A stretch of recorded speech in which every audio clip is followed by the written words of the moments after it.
On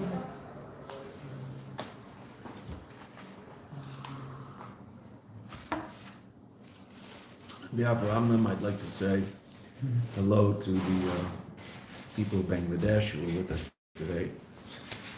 Good to have you with us. I know it's been a long haul, but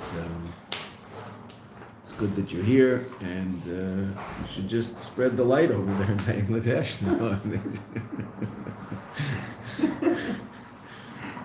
you know, there's a million listeners in Bangladesh, and there's 700 million people in Bangladesh. No one really knows how many people there are. There's a lot. So each of them takes 700 people. So, you know, no? Okay, let's go. Okay, this is a very, very, very beautiful Sicha. It first appeared in the back of the Haggadah.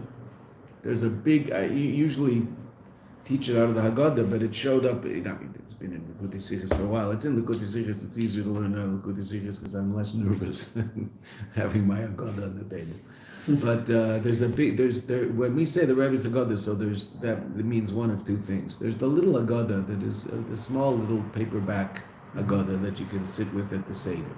Then there's also, it's now 2 volumes. It used to be one big, huge volume, and they split it into 2, of the Rebbe's Haggadah that has all sorts of sichos from the Rebbe on the Haggadah from over the years. Right? They're divided up into topics, etc., etc.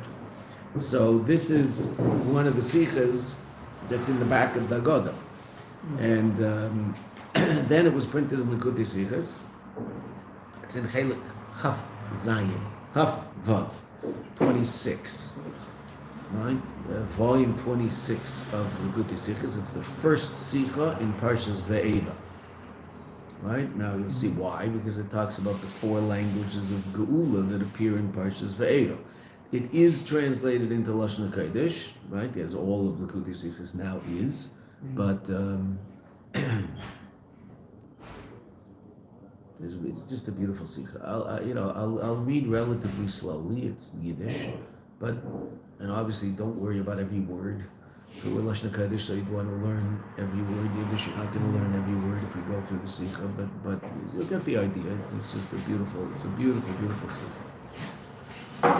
Chazal say, as the Dalit cases, the 4 cups of wine, was the Chachamim, that the Chachamim, having Mesachim given, that they were Mesachim, that they made a takana, to drink in Belel Pesach, that we should drink those cups of wine on Belel Pesach. Right? There's a mitzvah d'Rabbanan to drink 4 cups of wine on Pesach. The mitzvah d'Oraisa is to eat matzah.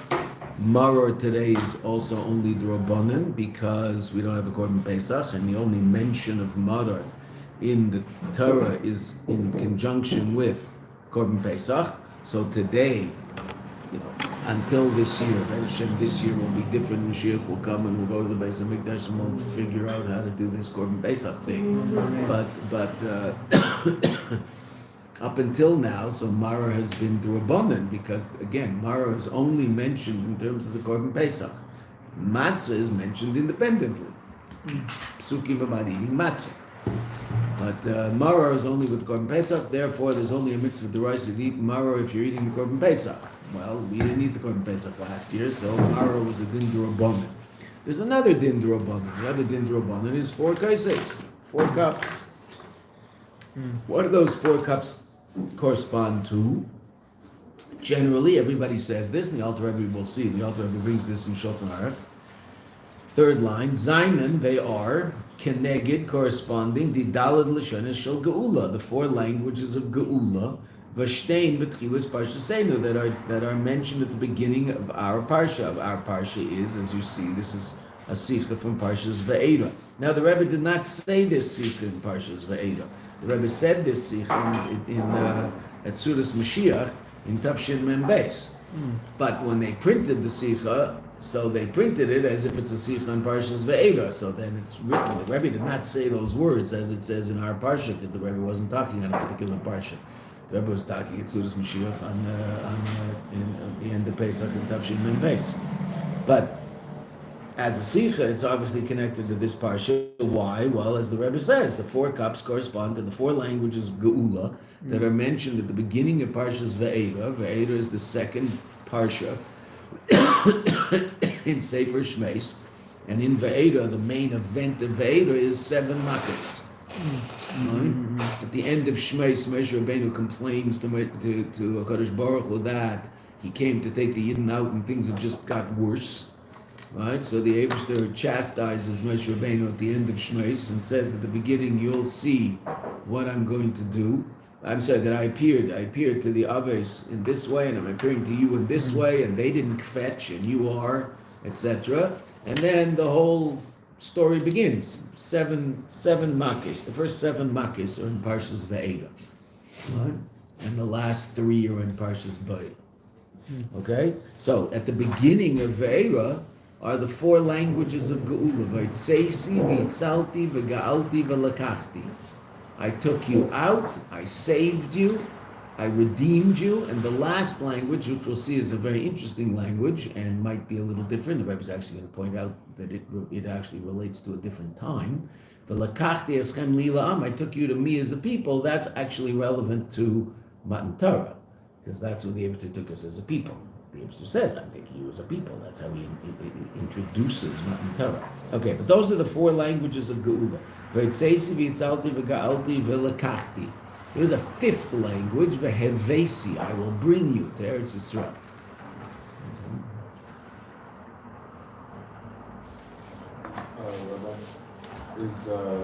What chelek is this? Chaf Vav.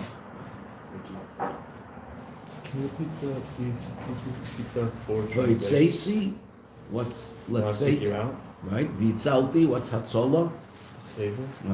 Beautiful. Ga'alti, Redemption. I redeemed you, and Lakachti, I took you. Took you. Frag the Mordechai. The Mordechai asks a question.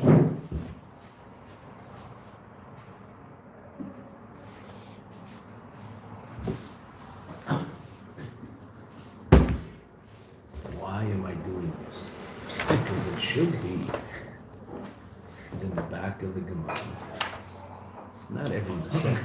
So I hope I'll find it. It's also not every printing. Some of the new printings are disappointing that way. No, it's a complete new building.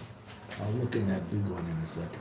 But in the back of many, many Gemaras, back by the Rosh, the first thing you'll find at the end of a Gemara, there'll be a couple of pages of different things, but the first major work that you will find at the back of every Gemara is the Rosh, Rabbeinu Asher, who was one of the family of the Balei Tesvos, who then actually ended his life. He moved to Spain and he learned with the Rashba in Spain. And the Rosh wrote an extremely important halachic perush on Talmud Bavli that was one of the 3 halachic authorities that Shulchan Aruch used in order to decide halacha. Rif, Rambam, and Rosh. He's called the Rosh because of Rabbeinu Asher. He had a rather famous son called the Tur. The Balaturim, Yaakov Balaturim, was the Rosh's son. That's called Dachas. Where's the Mordechai? I don't know what they do. These new fancy Gemaras. Anyway, in the back, I'm not going to waste your time anymore. In the back of many Gemaras, you will find also a Rishon called the Mordechai. Sometimes he's referred to as the Mordechai, because it's not, here it is, the Baruch Hashem. Here's the Mordechai, right? So, right, his name was actually Mordechai, right? Mordechai ben Hillel, right? And some people refer to him as the Mordechai, okay? So in the back of the Gemara is the Mordechai's Perush. This is Babatzia, I believe. Yeah. In the back of the Gemara is the Mordechai's Perush. And he wrote a lot. This is the Mordechai and Babatzia. Okay? That much. Okay? So he's a serious Rishon. Thank you. Right? So that's the Mordechai.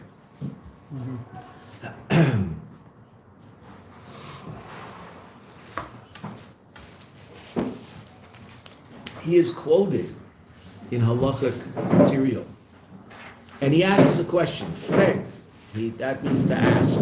Freg de Mordechai. That's a very interesting question. Liboy, asked in Aramaic, right? Liboy, let us require arba lechamim, 4 breads. In other words, 4 matzahs. Why don't we have 4 matzahs? Why? How many matzahs do we have? 3. We have 3 matzahs. Okay, now we'll talk about why we have 3 in a minute. But why not require 4 matzahs? Why? So he explains. Achilas matzah belel Pesach, eating matzah on the night of Pesach, is doch min Torah, is from the Torah. Right? It's a mitzvah deraisa. And al shum shenigalu avasin Mitzrayim. It's based on the fact that we were redeemed from Mitzrayim. Volt doch mer masim geven. Therefore, it seems more matim, more reasonable, to mesaken sein, to establish that the rabbis, if they're going to establish 4 somethings corresponding to the 4 languages of Geula, which appear in the Torah, so why not have the Torah obligation of eating matzah be the way to express the Torah's language of 4 different levels of Geula, right? Deraisa. Right? So Mesachen sein, Mizal Tsum Seder, by the Seder, that we should nemen take fear for matzahs. Connected the Dal L'Shenish Geula. That's the Mordechai's question. Why don't we take 4 matzahs? Right? But if Chazal were Mesaken that we should do something at the Seder that has something to do with the idea of 4, and that corresponds to the 4 languages of Geula that appear in Parshas Va'era. So, perfectly reasonable question. Why not just say 4 matzahs? Anyway, you're taking matzahs min Torah. Why, so to speak, make up a new din called drinking wine? 4 cups of wine correspond to the 4 cups of Geula.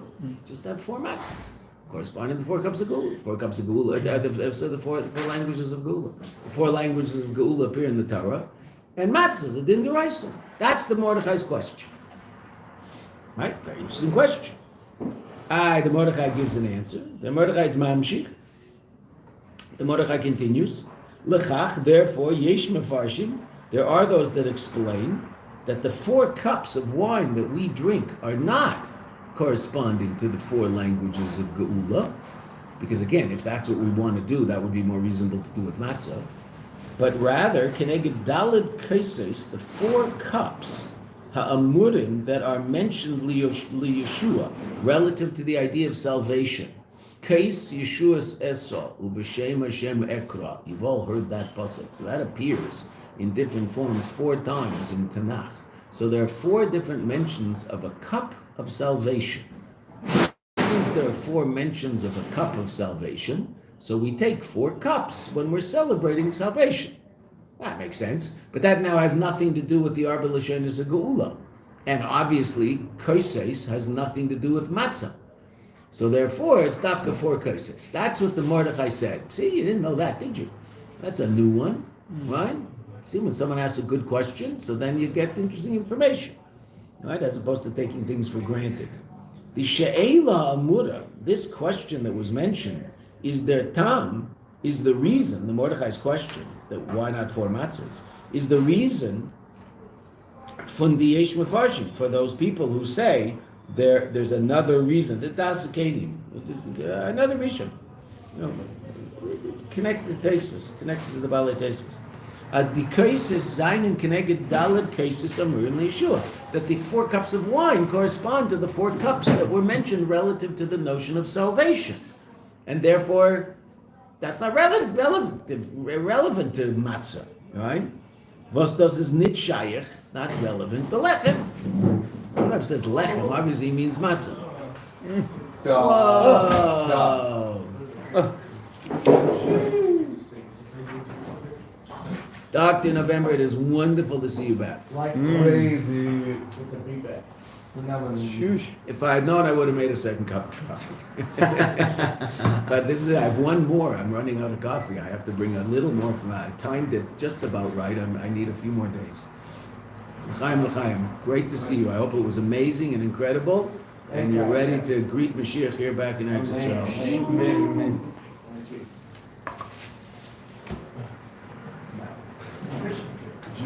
Could you explain that? Izzy, I don't want Dr. November to hear me when I tell you this. I just want you to notice that as positive as he always is about the Mets, he came back before opening day. You understand that? Okay. We just want to know, if he were really positive, we know where he'd be. So. Try to be realistic.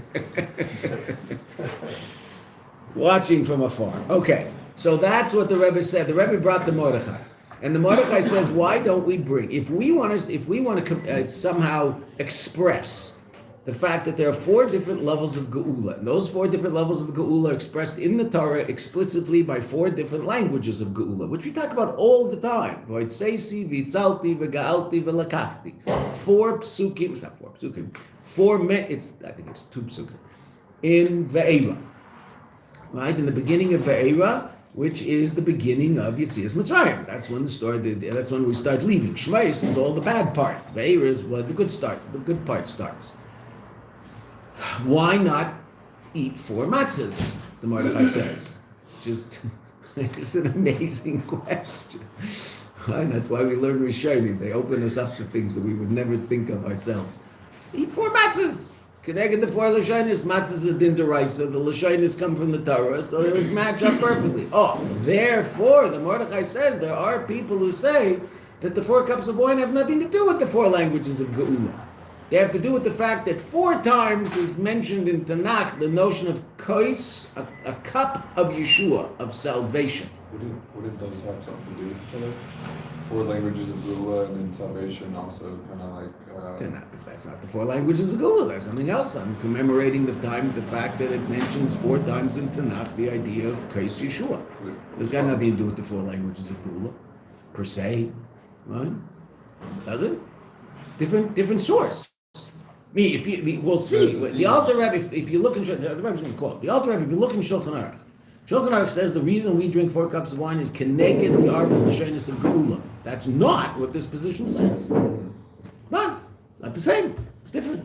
You want to say a shtickle Torah at the Shabbos table about how they're connected? Okay, that's a nice shtickle Torah, but that's not pshat. Pshat is completely different reason as to why we drink 4 cups of wine.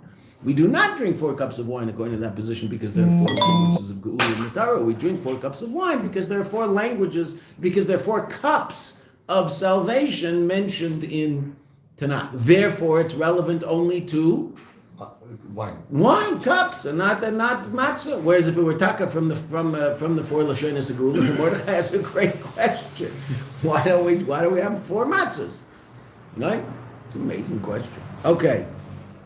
Men darf doch aber verantworten die She'ela, but a person should also verantworten answer the question, Hanal, this question, L'kol Mefarshim, according to all of the Mefarshim, all of the commentators. In other words, the Mordechai brought Yesh Mefarshim. There are people who say as follows, right? Okay, that means there are people who don't say as follows. Now, most people, if you were to ask your average Jew on the street, I hope he'll know that why do we drink 4 cups of wine? He will say, Keneged RB l'shonos of Geula. That is why we drink 4 cups of wine. That's what's brought in Shulchan Aruch. So there is a Yesh Mefarshim that the Mordechai brings. But now the Rebbe is going to mention, we want to explain why do we bring 4 cups of wine and not 4 matzahs according to everybody else's explanation that the 4 cups of wine are from the 4 lashonos of Geula. If that's the case, then just do 4 matzahs. Right? The question of the Mordechai. That's what the Rebbe says. Men darf doch aber verantworten, but we must answer this question l'kol mefarshim ubefrat, particularly leuten tam lefi, leuten is lefi, in accordance with the reason anal, the four languages of Geula, Vedeya, and the position, welchen der Alter Rebbe bringt la'alocha in Shulchan Aruch, which the Alter Rebbe brings la'alocha as a halacha in Shulchan Aruch, as the Dalit cases that the 4 cups of wine that we drink on Pesach, Zainin, are Keneged, corresponding to the Dalit Lashonos of Geula, the corresponding to Dalit Lashonos of Geula. So according to that position, why not 4 matzahs? So in order to understand that, we're going to have to understand four things. What does matzah represent? What does wine represent? What does 4 represent? And what does 3 represent? And if we understand that, we'll understand why there's 4 cups of wine and 3 matzahs. Okay. Seder? We have to understand wine, matzah, 4 and 3. Wine, matzah, 4, 3. Right? Because those are the variables we've got here. Right? Their din is, the halacha is, if you ever get the nostalgia for it. One nice thing about learning a Sicha in Yiddish with you guys is then you feel that Lashon HaKodesh is a language that you understand. And when you go back to Hebrew, you go, oh wow, Baruch Hashem, a language I understand. Which psychologically is actually a very important thing to realize. Oh yeah, this is a language I feel at home with, right? Why did I think of that? Because there are a lot of footnotes here. We're not going to learn the footnotes. But the footnotes are in Sichas. Even if the Sichas in Yiddish, the footnotes tend to be in Lashon HaKodesh. So if you get stuck in the Sicha, you can always go down at the footnote and make yourself feel at home. When Hebrew is a language you understand, that's good, right? But it's also good to Sichas in Yiddish. You can hear the Rebbe more, because this is how the Rebbe said it. Right? The din is some Seder, by the Seder, darf men nemen, a person must take drei matzahs, 3 matzahs. If there's any words you don't understand, you can ask Shalom. Right? And their tam deruf is, well, there will be a lot of words here that will probably be fairly similar to Germanic, right? Not everything, though. It's interesting because the written Yiddish of the Rebbe is different. The Rebbe's spoken Yiddish as the years went on became more and more Lashon HaKodesh in the Rebbe's Yiddish. If you listen to the Rebbe, in the early years, the Yiddish is almost all Yiddish, and then there's a tremendous amount of Lashon HaKodesh in the Rebbe's Yiddish later. A lot of the connecting words, etc., the Rebbe will just say in Hebrew as opposed to in Yiddish. Very interesting. I don't know why, just that's what happened. Okay, so the din is we take 3 matzahs. So what's that? And their tam deruf is, right away. The reason for that is la halacha. Well, you tell me, why la halacha do we take 3 matzahs? Because you break 1 in half, you need 2 for later. Baruch Hashem, you're back, Doc. I'd be sitting here in silence if it weren't for you, Baruch Hashem, right? So what the doctor said is absolutely true. Chaim Aaron, there should be a copy somewhere. There's no more copies out there? Okay. What Dr. November said is absolutely true. Yom Tov, you need lechem mishnah, just like Shabbos. Okay, now, why do you take 3 matzahs? Because kadesh, urchatz, karpas, yachatz. What's yachatz? You break the middle matzah, right? Oh, so now how many shlemus do I have? 1. 2. I have 2 shlemus, right? I had 3, now I have 2. Oh, later on, 2 hours after yachatz, when we finished magid, or however long it takes to go through magid, might be more, however long it takes to go through magid, so when we eat matzah, so we make 2 brachas, meitzi and achilas matzah, right? The bracha meitzi lechem minaretz, and also the bracha shekashan says v'zivan al achilas matzah. Okay, so when we do that, see that? God is good. He left me 3. When we do that, so now this matzah is broken, right? This matzah is broken. Okay, I'm not going to do that. I don't want to do that. Okay, this matzah is broken. So when you make hameitzi, you hold all 3. You need 2 shlemus. Then when you make the second bracha, you drop the bottom matzah and you make alachilas matzah on 2 because the ikr is the broken one, lechem aini, the broken one. That's alachilas matzah. Okay, so but you need to say a meitzi on 3. So you hold 3. Why did you start with 3? Al pi halacha. Obviously with panimis it's going to mean something else, but al pi halacha. You start with 3 because you need 3 shlemus, and this one's broken. The second half of this is in a bag, not hidden from anywhere. No one stole it. We don't do that. You just put the afikomen off to the side, and you eat it later with the afikomen. Okay, so you make a meitzi on all 3, drop the bottom one, and make a chilas matzah, and eat a kazayas from this and a kazayas from this. All right? Okay, that's what we do. Try and swallow it all together. If you're the Lubavitcher Rebbe, you swallow it all together. No one knows, no jokes.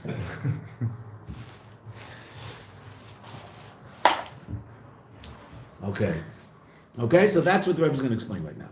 But we already know that, Baruch Hashem, because Dr. November's here. And der Tam der Ruf is, weil men darf haben zwei Shleimus, because a person must have two Shleimus, two whole matzahs. Why? Livtzei alim, to break bread on them, kamei b'shar yamtiv, like every other yamtiv.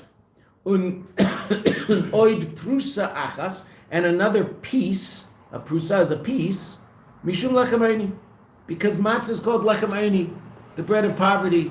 And one of the ways we explain that idea is dafka broken, because the poor person doesn't have a full loaf. Halavai doesn't have a full loaf; he has broken pieces, right? One of that. There's other explanations of lechem eini, but one of them is literally the lechem of the poor person, and that'll be broken. Or the ve'shteit Mordechai. It's so interesting that Rebbe brings the Mordechai again. How often does the Rebbe ever quote the Mordechai in Sichas? But since we mentioned the Mordechai, so the Rebbe has to mention the Mordechai. The Mordechai brings another reason why we have three matzahs, right? Other v'shteit Mordechai, like it's mentioned in the Mordechai, nochatam, another reason, shlosh matzahs, the three matzahs, lezecher lachmei teida, correspond to the three lachmei teida, the three breads that were brought with the korban teida. Okay, but for our purposes, we have three matzahs, and whatever the reason is, la halacha, matzahs three. Okay. Ulohisif, to add, page 44. As vibald, since as yeder inyan in Torah, yeder can be each or every. In this context, would be every. Every inyan in Torah is bidiyuk, is exacting, is mistaber loimer. Therefore, it's reasonable to say, as oich dem mispar from gimel matzahs. Also, oich der mispar, the number from gimel matzahs of three matzahs, is nit nar mitzada zaytikinta. It's not because of some secondary reason. Meaning, what we just explained is a secondary reason. It doesn't have anything to do with matzah per se. Right? Even the Mordechai, three lachmei teida. So we happen to know that there's a place where you bring three breads. Okay, so we bring three matzahs. Right? And again, you can say a shtickle Torah comparing matzah to lechem teida. Okay, but I mean, it happens to be the three comes from somewhere else. It has nothing to do with matzah per se. Right? And certainly relative to the reason that we bring la halacha. Right? Why do we have three matzahs? We have three matzahs because you need a broken one, and then you also need two shleimas. But it doesn't have anything to do with the number three per se. It just happens to be that you need three because one you're going to break one. If you didn't break one, then you wouldn't need three. You'd have two. So that's a zaytikintam, a secondary reason. Nar orech, but also the mispar cases, also regarding mispar cases, verbunden is bound up. Mitten teuchen, from the content, v'tam, and the reason for nechilas matzah b'chlal, for eating matzah in general. Vos is canal, which is, vos is what? Is. Canal, al shum shenigalu ha'v'zenu mitzvah. Matzah represents the fact that the Eibishter redeemed us from mitzvah. Now, more fully, matzah, those psukim is very, very interesting. We mentioned this yesterday when we saw it in the Mishnah. Those are the psukim that are mentioned in the Haggadah relative to eating matzahs, not the psukim that tell you earlier on in Shmos that God said eat matzah. Those are not the psukim. The psukim relative to eating matzahs, the psukim at the end. And what's interesting about those psukim? So what does it say? That we eat matzah because we didn't have enough time to do what it is that we were supposed to do, which theoretically is let the dough rise and have chametz all over the place. But so therefore we made matzahs. Okay, that's what it says. And that's what matzahs are about. Al pi zeh kumtois, based on this it comes out. As in Geulas Mitzrayim, Zayin and Farah, and this is what we said earlier, there are Tzvei Inyanim, two ideas. Ein Inyan. Now, what we said four, the Rebbe is going to say is two, but each of these two is relevant to one different thing. The Indian of three is relative to this thing called matzah, and the Indian of four is relative to this thing called wine.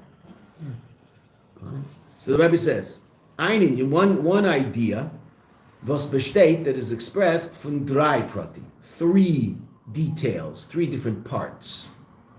Was der Inyan for the Geula, that which the matter of Geula, wird ausgedrückt, again, expressed in Achilas Matzah. And that's expressed through eating matzah. The aspect of Geula that's relevant to the notion of 3, which we don't understand what that is yet, but obviously the Rebbe's going to explain it to us, that's expressed by eating matzah. When therefore, men drei matzahs, therefore we take 3 matzahs. In a zweiter Inyan, there's a second idea, was besteht von 4 Pratim, which consists of and is expressed by 4 different aspects of Geula, and that corresponds to the Daled Lashonish of Geula, the 4 languages of Geula.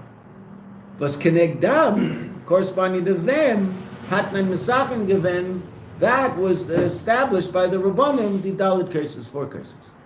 So as we said earlier, 2 different mitzvahs, the Reis of the Rabbanim, that will come up, matzah and yayin.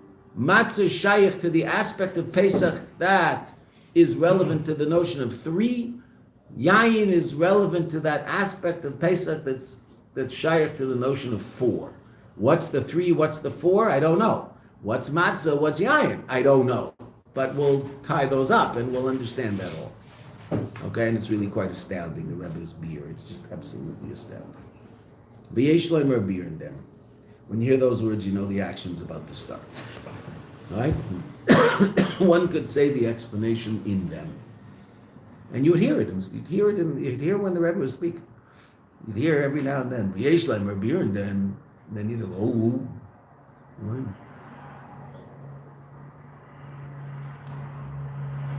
I mean, even if you might have, holding cup, standing in Farbrengen was not so easy, right? The Rebbe's talking, you're standing there for 3-4 hours, right? Concentrating on what you're hitting. First of all, where I stood, generally I couldn't hear, but even if you're standing in a place where you couldn't hear, which happened now and then, right? So it's hard. It's hard to. I mean, if there was a microphone, obviously you could hear it during the week, big Farbrengens. So it's hard to concentrate for 4 hours, right? So, but if you heard those words as you were spacing out, if you heard those words, Yesh Lem Rabir, and them, something's going to happen. The Rebbe's going to explain something there. It says Yadua, it's known, Voshteten Svarim, it's brought in the books. It means it's brought in a lot of places. As B'shas Yitzias Mitzrayim. Now this is actually, we talked about this a little bit in Gemara class also. We also talked about it in the context of Atat Tetzava relative to yes Mesiris Nefesh, no Mesiris Nefesh by the people leaving Mitzrayim. There's a Machlekes Rishonim. Basically a Machlekes, the Rashi and the Ramban. Did Am Yisrael deserve to go out of Mitzrayim or not?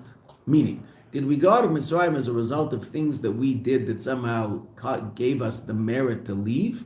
Or did we have no merit when we left? Rashi's position is the latter. We had no merit when we left. When Moshe Rabbeinu asked, this is just an introduction to what we're about to see. And that's how, if you read the Haggadah, so that's the basic position of the Haggadah. Because the Haggadah refers to us as naked. What are we naked of? Mitzvahs, naked of schus, of any merit when we leave. Okay, and this is Rashi's position. Rashi's position is based on the story of the sneh. At the sneh, which is on Har Sinai, right? The burning bush happened on Har Sinai. The Ramban explains very amazing Rambans, if you look at Ramban and Shmos. So the Ramban explains that Moshe Rabbeinu's experience at the sneh was our experience at Matan Torah.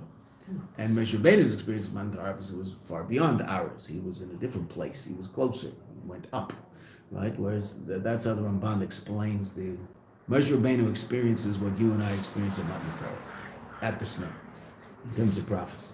Okay, so that's the Ramban. Rashi explains, when Moshe Rabbeinu asks HaKadosh Baruch Hu 2 questions, right? Who am I to go to Paro and take the Jews out of Mitzrayim? Rashi understands those that based on Chazal, as we said earlier, Rashi is all Chazal, right? Do you have a copy there? No more? Rashi explains Moshe's question as two questions. Who am I to go to Paro? Meaning, how am I going to go to Paro and convince Paro of anything? Who am I? And who are the Jewish people to deserve to get out of Mitzrayim? What's the last thing Moshe saw before he left? Jews turning on each other. Right, Jews fighting. Right? Jews fighting. And why did he have to leave? Because those two Jews informed him to Paro. So those are the Jews that Moshe Rabbeinu last saw. So he wasn't so sure that they were. I mean, we saw it in the Sicha, right? But he wasn't so sure that they were deserving of redemption. That bothered him. Okay, so he left for 64 years. Did all sorts of interesting things based on the Midrashim. He was a king in Africa for a while. And then he ended up by his father-in-law. He found his wife. He ended up by his father-in-law. He was there for a while, and then he went and he was shepherding his sheep away from anybody else's fields because he was an honest shepherd. And the Eibishter appeared to him at the snare and told him, "Go back to Mitzrayim and take the Yidden out." And he said, "First, who am I to go to Paro? The last time I saw Paro, he wanted to cut off my head." Right, so I don't know whether that's such a, I don't know whether I really want to go back there. And who are they to get out? The Eibishter answers both questions. The first question, the Rebbe says, I'll be with you. Meaning, when you go to Paro, don't worry, I'll be with you when you go to Paro. It'll be fine. It'll work out. And the second question is, when they get out of Mitzrayim, they'll serve me on this mountain. In other words, they'll accept the Torah on this mountain. It's Har Sinai. And Rashi understands that to mean that the Eibishter is telling Moshe Rabbeinu, you're right, they don't have any merit now, but they will retroactively from Matan Torah have merit once they get out, and 50 days later they accept the Torah. That will be their retroactive merit for getting out. But they don't have any merit now. Yeah? Okay. That's Rashi's position on Yetzias Mitzrayim. And that's the majority position on Yetzias Mitzrayim. And that's the position the Rebbe is going to take in this Sicha. What does Ramban say? Ramban says we have merit based on different things we did. Good. I mean, we deserved it. We somehow did those things that were necessary to do to get us out of Mitzrayim. That's the Ramban's position, which is a minority position. It's the Ramban. So the Ramban can stand up against everybody, and we'll still say that's what the Ramban says, because he's the Ramban. It says, Yadua of Ashteden Svarim, as B'shas Yetzias Mitzrayim, at the time of Yetzias Mitzrayim, Zainen, they are, right? Future tense of the word, of the verb to be. Zainen Yidden, Jews. Nit given Roy, they were not Ra'ui, fit to the Geula, deserving of the Geula. And Ad Kreikach, to such an extent, as when Yidden bleiben noch ein Rege in Mitzrayim, were the Jews to bleiben, stay one more moment in Galus, wollten sie Rahman al-Islam, they would become in ganzen versunken geworden, completely versunken. What's versunken? Just like it sounds. Sunk, versunken geworden. You can't say that in any other language. It just sounds so much better in Yiddish. In ganzen versunken geworden in Tuma. Wow, that's like that. Oh, that sounds bad. Okay. In ganzen versunken geworden in Tumas Mitzrayim. Chamishim Shari Tuma. Right? Say that's her, that's all over the place. Everybody knows that. You don't have to learn Chassidus to know that. Everybody knows that. The Yidden were on the 49th level of Tuma, and if we had stayed any longer, we would have reached the 50th, and it would have been very hard to extract us from that place. Okay. Simple shot in the story, right? Simple shot. Why did we need 49 days of Sfiras HaYomer to get from where we were to get to where we had to get? So on one hand, we're extracting ourselves from the 49 levels of Tuma. On the other hand, we're elevating ourselves in the 49 levels of Bina, of understanding. So we're extracting ourselves from the negative and reaching a new state in positivity. Both those things are happening while we're counting Ayman. Okay. So the Yidden that did right before Yetzias Mitzrayim were in a very low state. Nar, der Eibishter, the Eibishter, had say keherifayin, had like the blink of an eye, a reis genumen, a reis is out, genumen is took out from Tumas Mitzrayim. And interesting enough, what do we say? Nigla leim melech malchei mochim HaKadosh Baruch Hu ge'olam. He appeared to them, the King of Kings, HaKadosh Baruch Hu, and he took them out. He redeemed them. It all came from above. the Eibishter took us out of Mitzrayim. Did we take ourselves out of Mitzrayim? No. It took us another 49 days to get the Mitzrayim out of us. It took the Eibishter a blink of an eye to take us out of Mitzrayim, but to take the Mitzrayim out of us took a very long time. And so we did it enough to receive the Torah and deserve the receiving of the Torah. But even through the first year and a half in the desert, we know there were times when the Yidden showed that they weren't exactly disconnected from Mitzrayim, because they even mentioned going back. Okay. When Mashiach comes, is it automatic to take the Mitzrayim out of us? Completely. But in all fairness, that's as a result of pretty serious Aveda over the years. I mean, if it were as easy to get out of this gullus, relative, to get out of this gullus as it was for the Yidden in Mitzrayim, I mean, even if they have merit, so what are the merits that we generally give them? There's two things we talk about.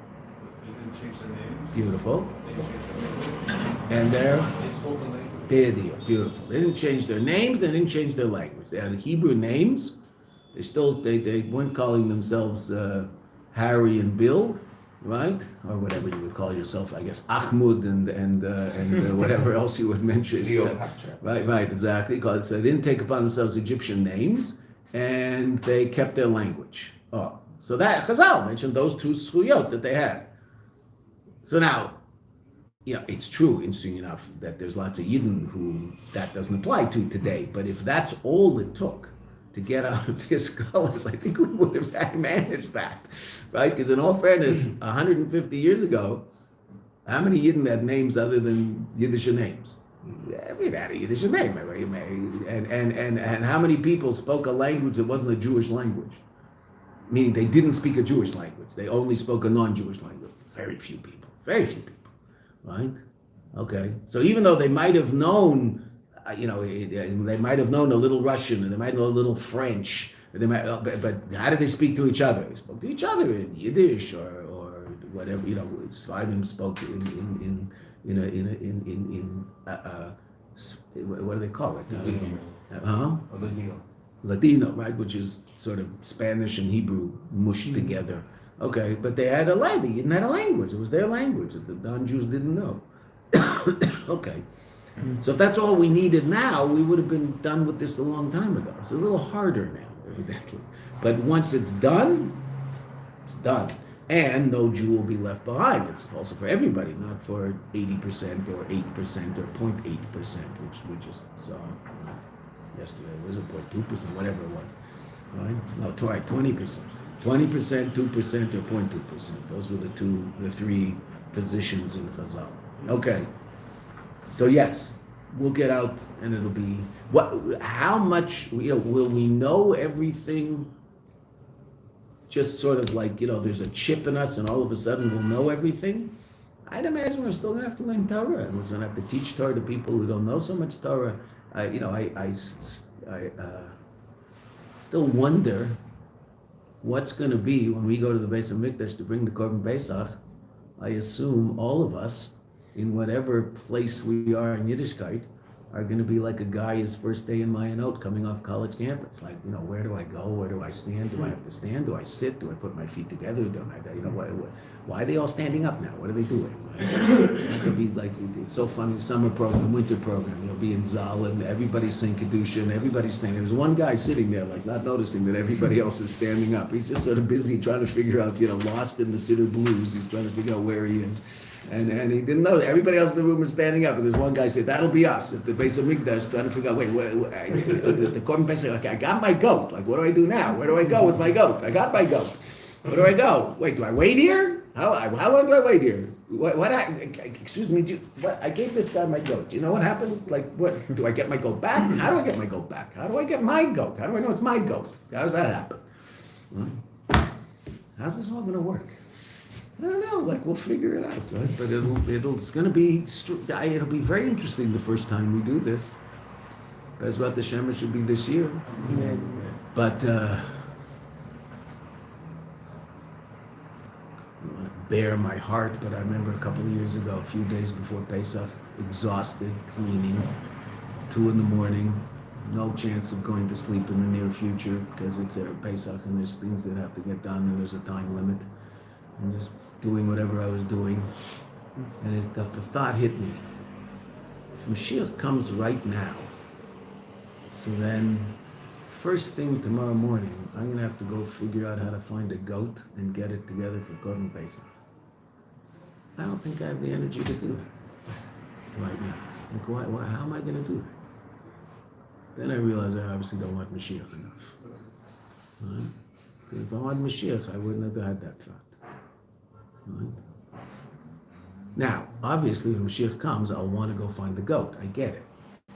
Right? But that isn't the Aveda. The Aveda is before Mashiach comes to want to go get the goat. After Mashiach comes, of course I'm going to want to get the goat. What's the big deal? At Matan Torah, I also want to reach the Torah because God's right there. Before, do I want to go get that? Am I willing to give up everything? I'm so tired I can't tie my shoes. Am I willing to go say, okay, but I just want to go get that goat. God, don't let me go to sleep. I want to go get my goat. And I guess I want Mashiach. You know what? I just realized something. It's revelation. When we come make Aliyah to Israel, it's really a preparation for the Ulah. Like you say, what am I going to do? Where to get the goat?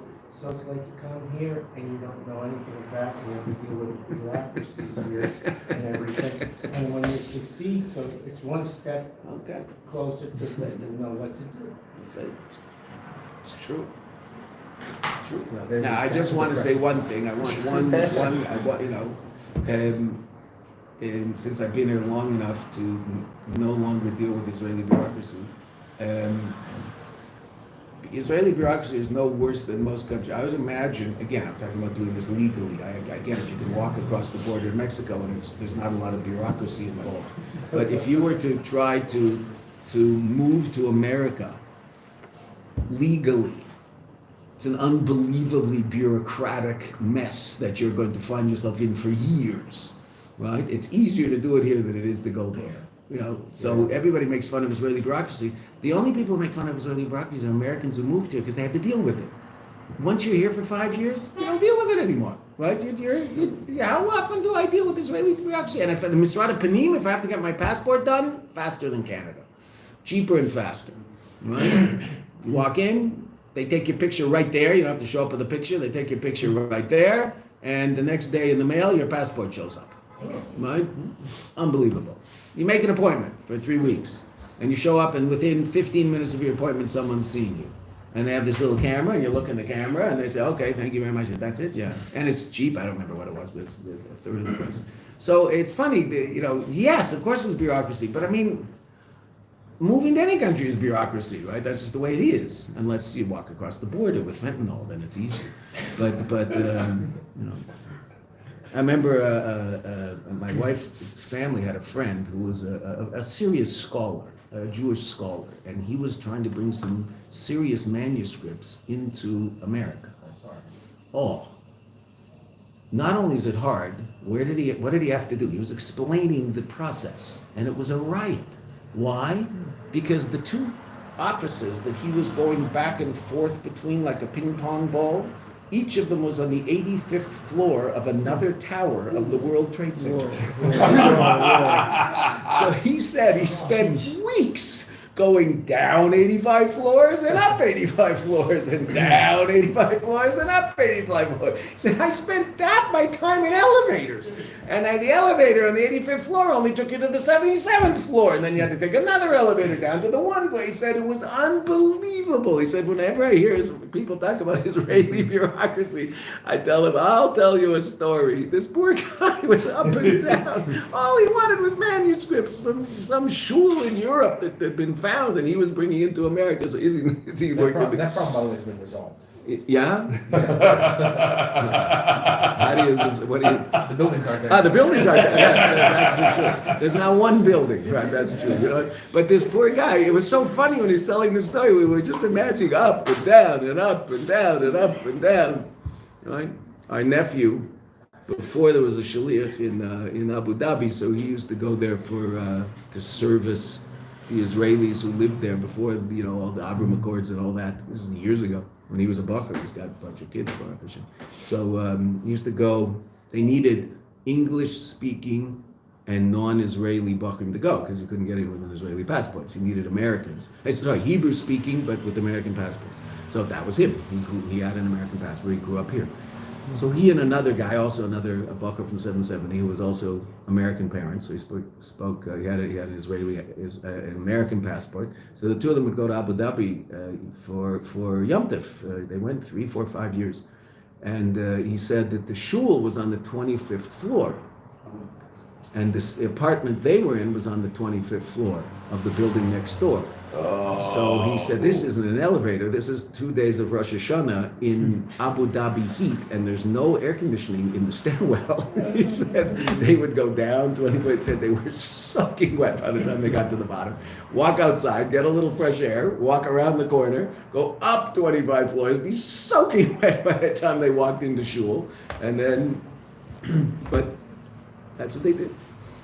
And the first time they wore caps, because they weren't sure. And then they realized, this is before any peace. No one cares. Couldn't care less. Then they wore their regular Lubavitch hats up and down. No one cared. They, said all they cared about was the gold-plated Rolls Royce that they saw go down the street. Because they never saw anything quite like it. It was gold-plated Rolls Royce.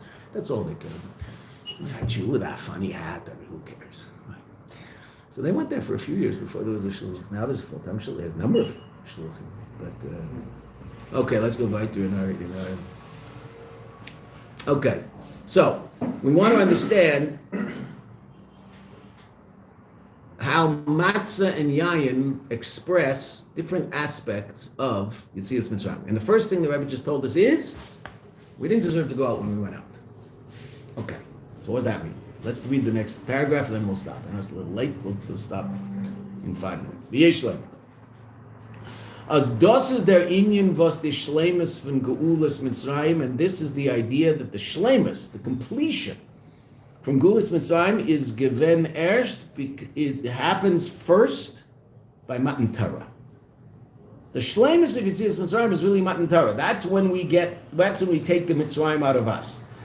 And as we said earlier, Vimen Zet is Oich in the Daled L'Shenish Geulah, which you also see in the 4 languages of Geula. As their Ferter, the 4th, Letzter, last, Loshen, V'lekakti eschem li la'am, I took you to me as a people. When is I will take you, right? It's future tense.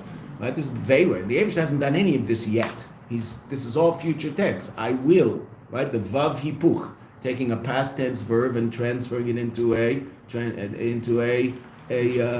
future tense. So I will take you out. I will redeem you. I will save you. I will redeem you. I will take you to me as a people. Now, when did the Velakati Eschem Lila'am happen? That happened after by Matan Torah. And that's exactly what HaKadosh Baruch Hu says by Matan Torah. That you're going to be in the beginning of Shmeis Yud Tes, when HaKadosh Baruch Hu was inviting us to get the Torah. What does he say? That if you accept the Torah, you will be Goy Kadosh, you will be my right? Okay, that's all ultimately happening. The beginning of the process is definitely Yetzias Mitzrayim. But the culmination of that process of becoming the of HaKadosh Baruch Hu is Matan Torah. That's what the Rebbe says here.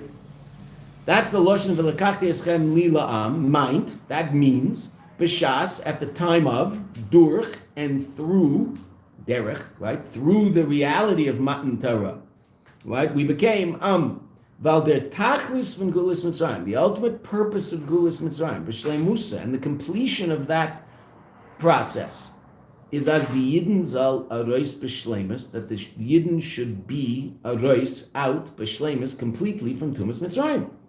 When does that happen? Matan Torah. Was das had sich geton befeil, and this was geton, brought about, done, literally, befeil, in actuality, in the teg, in the days, zwischen, between Yetzias Mitzrayim and Matan Torah, the days of Sfiras Eimer, taking ourselves out of Mitzrayim step by step by step. Wenn Yidden haben sich gegreit, when the Yidden were preparing So Kabbalah Torah, for the reception of the Torah, for receiving the Torah. That's when we're taking ourselves out of Tumas Mitzrayim. Biz as Kumendik, until they came to Matan Torah, and when they came to Matan Torah, Zayin and Yidden, the Yidden were showing already given, become Ra'ui, fit, to them Tayar, to the description Goy Kaddish. Then we become fit to be called the Goy Kaddish. When? Matan Torah. That happened by Matan Torah. Until then, we were on our way, but we weren't there yet. So the fourth language is Shaykh to the Shleimus of Matan Torah, the Shleimus of Yetzias Mitzrayim, which happens only at Matan Torah. Loit then, based on this, is Muvan, it's understood, the chiluk, the difference, zwischen Matza and Yayin, the difference between Matza and wine. We'll see. Okay, Matza is going to be 3. And what, at this point, what's 3? Where are we in 3? Where are we in 4? What does the fourth level represent? Lakachti. Lakachti, and that's already what? After we leave.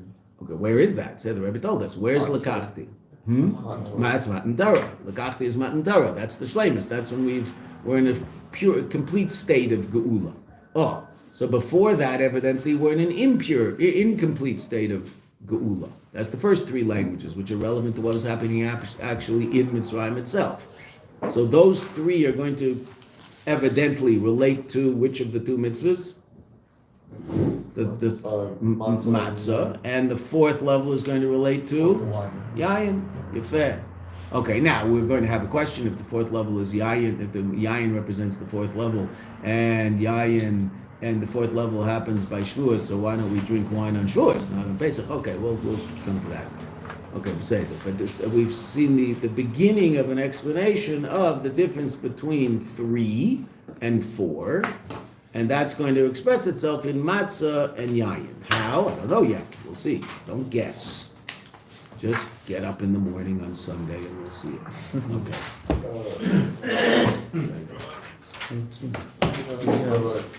Did we not start counting the Omer this year until the week after? I'm sorry? Do we not start counting the Omer this year until the next Shabbos after? No, we start counting the Omer the second night of Pesach, meaning the night of the second Seder in Chutz Laretz.